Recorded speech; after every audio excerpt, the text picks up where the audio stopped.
Hey there folks, welcome to the story of Moz, episode 4. In this episode I'll recount some events that happened, some humorous, or what I consider humorous, and hey, towards the end I'll have a bit of a challenge for you. So without further ado, let's move on to Moz's story time. Let me tell you a story about a man named Moz who travelled in this country named Oz. Then one day he stopped in this town, got a job in mining and worked underground. Base metal ore, that is. Copper, lead, zinc.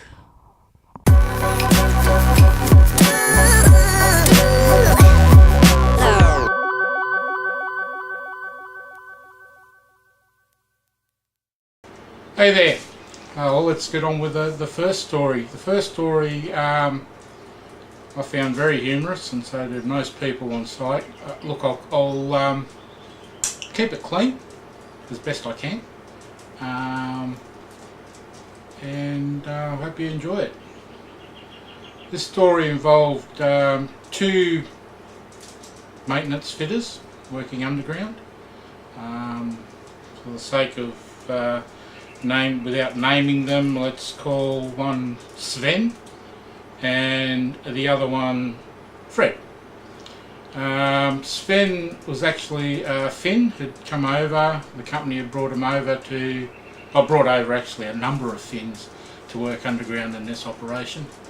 And Sven was actually quite a very competent fitter. Anyway, Sven and Fred were working in the dewatering pumps this particular, I think it was afternoon, and they were working, I'm not sure exactly what they were doing, but they were working with super glue. And I don't know if you know what super glue is. It sticks to anything, and it sticks anything together. Anyway, they were working away on this job. Now Fred said to Sven, look, I've just got to go around the corner and take a leak. And that is, go and urinate. So off he went, and about 10 minutes later, Fred comes walking back round the drive, calling for his mate Sven, saying, I've got a bit of a problem. And when he come round the corner, he was still hanging on to a certain appendage, and basically was stuck there. His fingers were stuck there. So Sven, being a real knife man, he kept the sharpest knives you would not believe. He pulled out his sharpest knife and decided, well, look, I'll try and separate your fingers from it. So he carefully got in there and worked away at the fingers and to release them. He finally got them off, although there were a couple of little nicks. Because of that, Sven sort of suggested, look, we better go up to first aid station and get it looked at to make sure everything's okay. You don't want to bleed to death or anything like that. So they went up to the first aid station, and up in the first aid station, this particular paramedic, we'll call him, I don't know, John. John, he would have been the biggest busybody on the site. Nothing is secret with John, I'm telling you.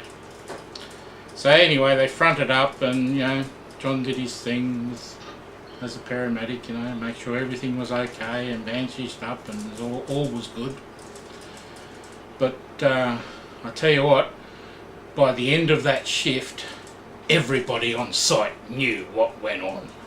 That he had his fingers stuck fast and separated by a knife. So there you have it. That's the first story. I found it very amusing.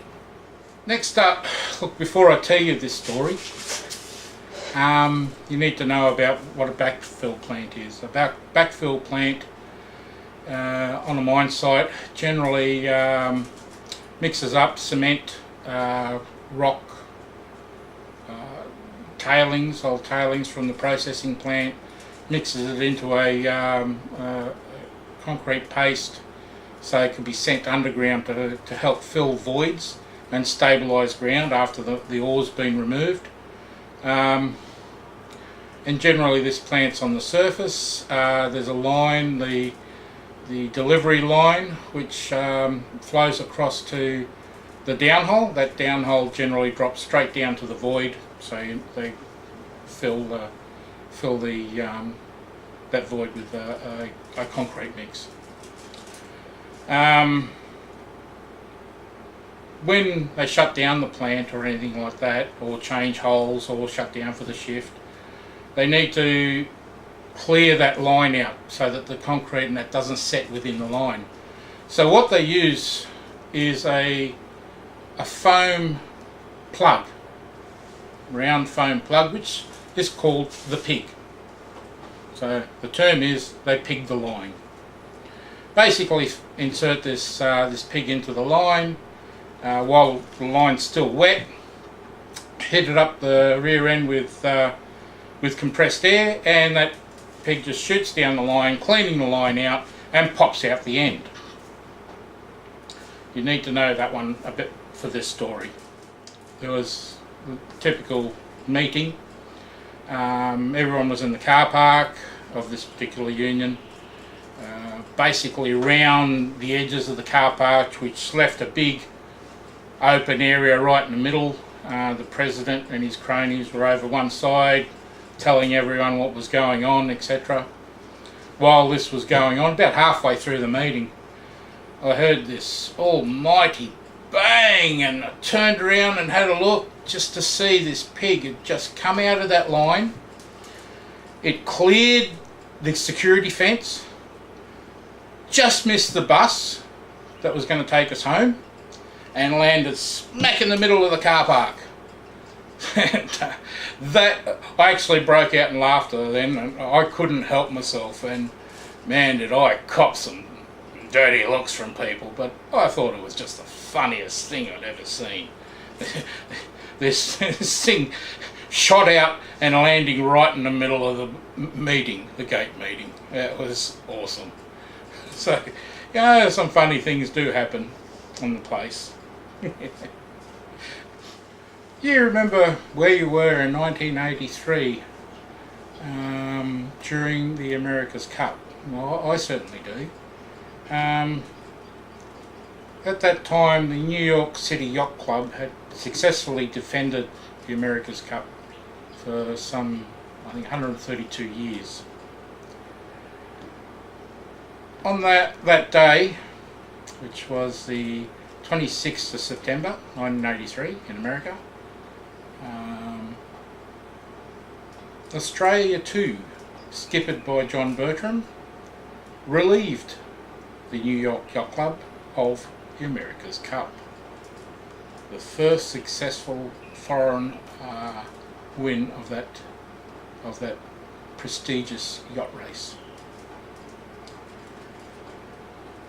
Here it was televised at the wee hours of the morning of the 27th of September.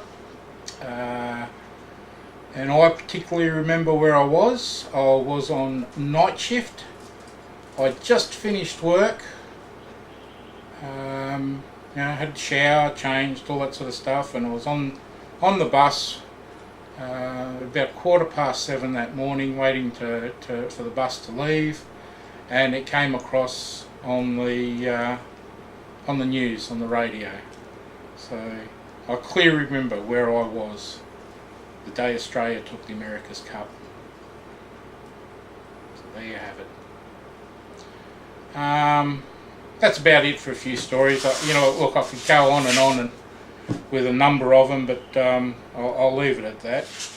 Well, I did say at the beginning that I'd have a challenge towards the end of this video, but before we go there, I borrowed the idea from another channel. And look, if you like some challenges, researching the net for the answers and commenting and the likes, There are a couple of channels I recommend. First one is this one here, Maurieo's Vlogs. Maurieo does a daily vlog, and towards the end of that daily vlog he has a challenge and a Hall of Fame where your name can go up in the Hall of Fame if you get the answer to that first. The other channel, again back here, is called Wherewhatwho. Here a challenge is posed. It might be an item, might be a person, might be a place, and to identify those items wherever that may be. And there are hints given, one every 24 hours, etc. Go to the channel, have a look, it explains it all. They're both excellent channels, good view, so well, I suppose that's a shout out for both those. So there you go. There you go, Maurieo. Shout out for you. The challenge. See behind me? It's a boat. Yes, it is a boat. What I'm wondering if people could identify is what the boat is actually made of. So have a good look at it. Leave your comments below, and I'll mention it at the next episode of the story of Moz, who got the guessed it first. So that's about it for now. I hope to see you in the next episode, where I talk about my next job in this particular mine site. So for now, I'll catch you later, and cheers.